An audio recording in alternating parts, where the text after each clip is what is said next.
I know it's meant to show just how raucous their lovemaking is, but it's just too much for me.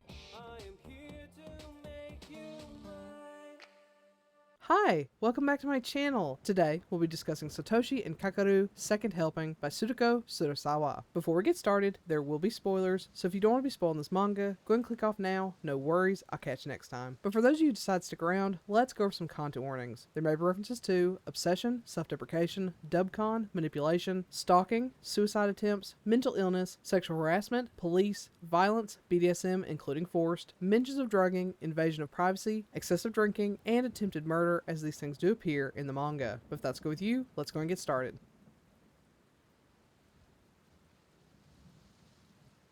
This is part of a multi-part series, and it's recommended that you read the previous entries before reading this one. As hard as Kakeru has tried to deny it, he has grown to enjoy Satoshi's company. At the very least, he enjoys their bedroom chemistry, but they're still very different people, and things aren't always peaceful in their little smut nest. Kakeru finds himself on the opposite side of obsession as Satoshi is pursued by his own stalker. Kakeru's upcoming birthday leads to a particularly spicy evening, and Satoshi discovers his love for Kakeru may be more than his platonic ideal. What started with chaos is just as chaotic as before, and Kakeru and Satoshi are in for the ride as long as it's together.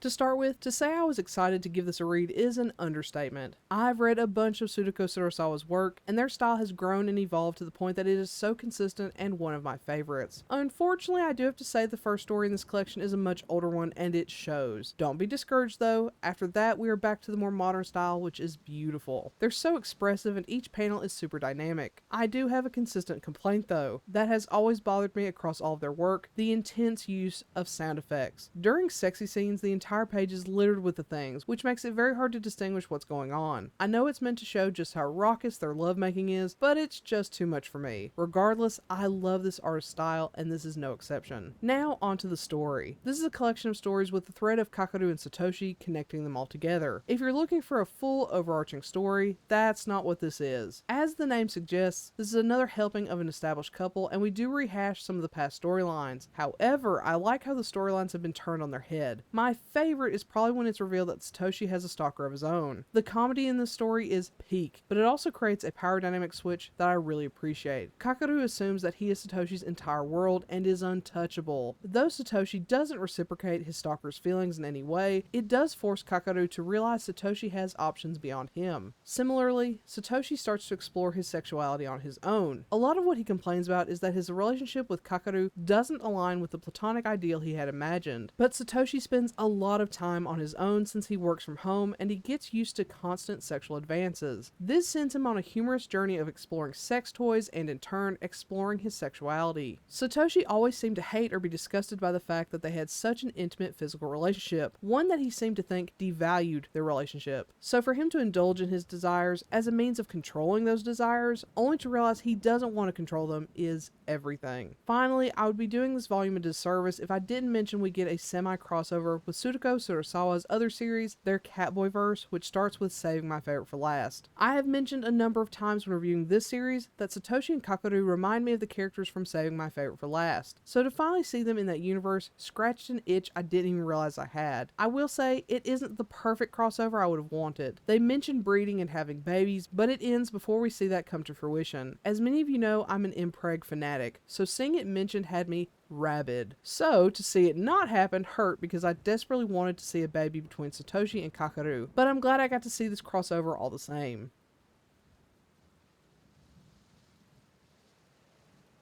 With all that being said, I'm a sucker for Tsutako Tsurusawa. I try my best to be critical and mindful of my biases, but let's face it, I have favorite creators. This is one of them. It was going to take a lot for me not to like this. Is it perfect? Not at all. But if you love Tsutako Tsurusawa, there's no reason you won't like this. It's funny, smutty, and surprisingly romantic. There's not much not to love here. So have you read Satoshi and Kakeru Second Helping? If so, what do you think? Do you agree with my assessment? Do you not? Let me know and comment below. Otherwise, I'll catch you next time. Bye!